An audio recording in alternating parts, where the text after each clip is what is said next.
Assalamualaikum warahmatullahi wabarakatuh. Hai semuanya, kami dari kelompok SDN Kaum Luwuk akan mempresentasikan hasil diskusi kami tentang literasi lintas dalam mata pelajaran topik 4 ruang kolaborasi, yaitu budaya literasi sekolah. Yang pertama, perkenankan kami untuk memperkenalkan anggota kami terlebih dahulu.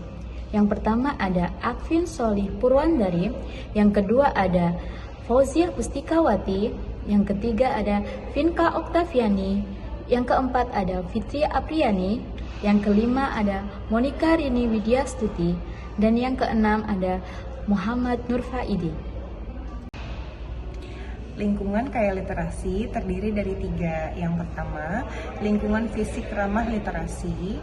Yang kedua, lingkungan sosial dan afektif. Yang ketiga, lingkungan akademis yang literat.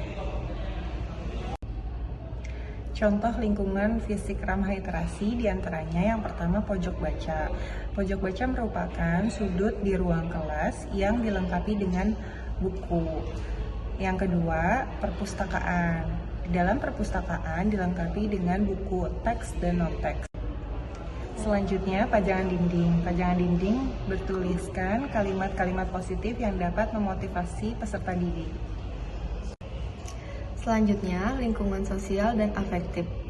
Terkait dengan masalah dukungan seluruh warga sekolah sebagai ruang lingkup sosial dan afektif bukan hanya menjadi kewajiban guru, tetapi semua warga sekolah termasuk petugas kebersihan maupun petugas keamanan wajib terlibat aktif dalam mewujudkan budaya literasi sekolah.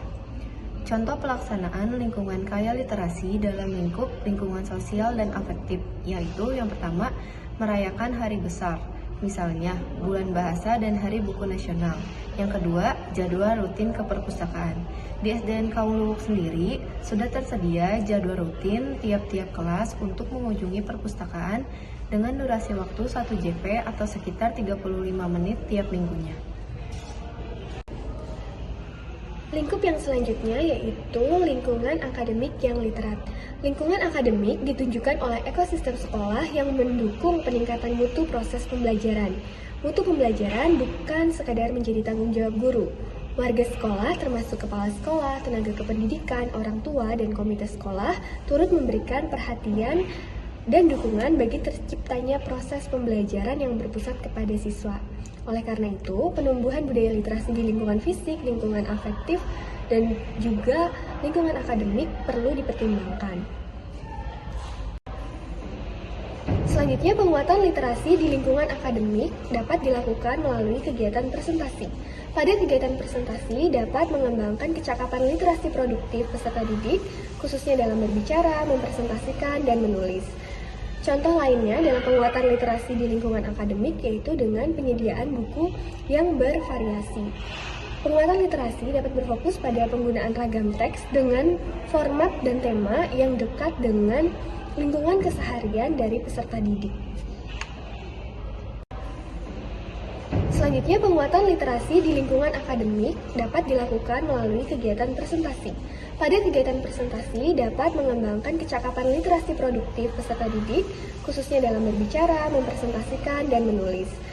Contoh lainnya dalam penguatan literasi di lingkungan akademik yaitu dengan penyediaan buku yang bervariasi. Penguatan literasi dapat berfokus pada penggunaan ragam teks dengan format dan tema yang dekat dengan lingkungan keseharian dari peserta didik. Selanjutnya, penguatan literasi di lingkungan akademik dapat dilakukan melalui kegiatan presentasi. Pada kegiatan presentasi dapat mengembangkan kecakapan literasi produktif peserta didik, khususnya dalam berbicara, mempresentasikan, dan menulis. Contoh lainnya dalam penguatan literasi di lingkungan akademik yaitu dengan penyediaan buku yang bervariasi.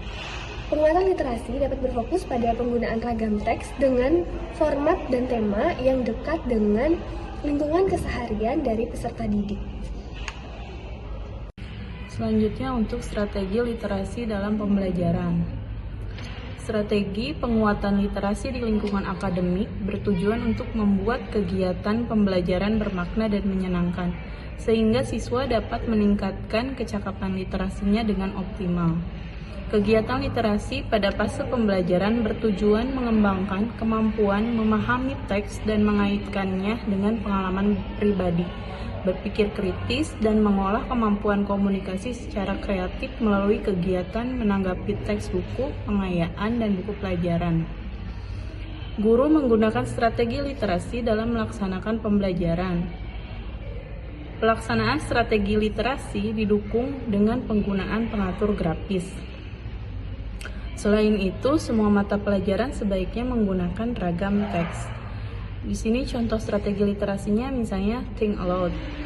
Kemudian ada juga strategi membaca yang lainnya, misalnya memprediksi, memvisualkan, menghubungkan, menanya, mengklarifikasi, dan mengevaluasi.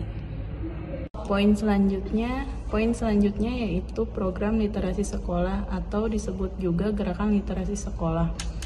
Merupakan sebuah gerakan yang memiliki upaya untuk menumbuhkan budi pekerti peserta didik.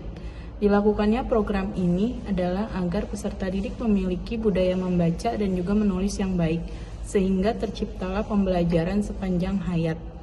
Program literasi sekolah ini juga didefinisikan sebagai suatu gerakan yang memiliki tujuan untuk menjadikan sekolah sebagai tempat untuk belajar, baik membaca dan juga menulis, agar warga sekolah selalu berliterasi sepanjang hidup dengan cara melibatkan peran publik.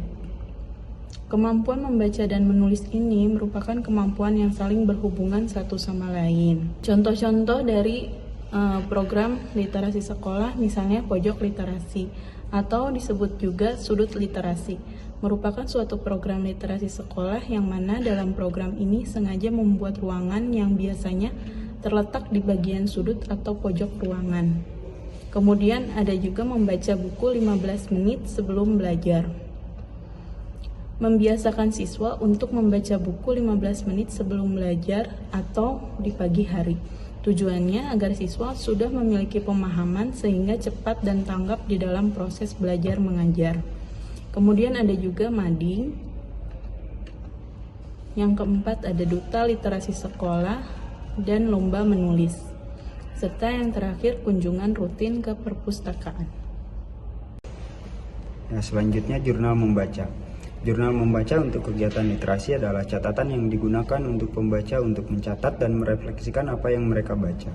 Ini biasanya melibatkan berbagai elemen seperti ringkasan, analisis karakter, tema, dan pemikiran pribadi tentang teks yang dibaca.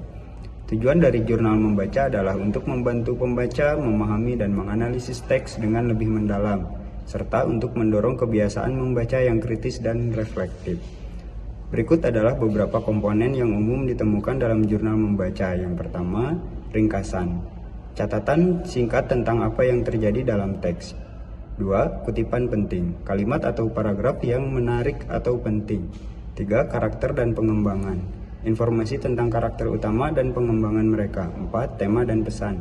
Identifikasi tema utama dan pesan yang disampaikan oleh penulis. Yang kelima, refleksi pribadi, pemikiran dan teks perasaan pribadi tentang teks. Menggunakan jurnal membaca dapat meningkatkan keterampilan literasi dan pemahaman teks secara keseluruhan. Demikian pemaparan dari kelompok kami. Wabillahi taufiq wal hidayah. Wassalamualaikum warahmatullahi taala wabarakatuh.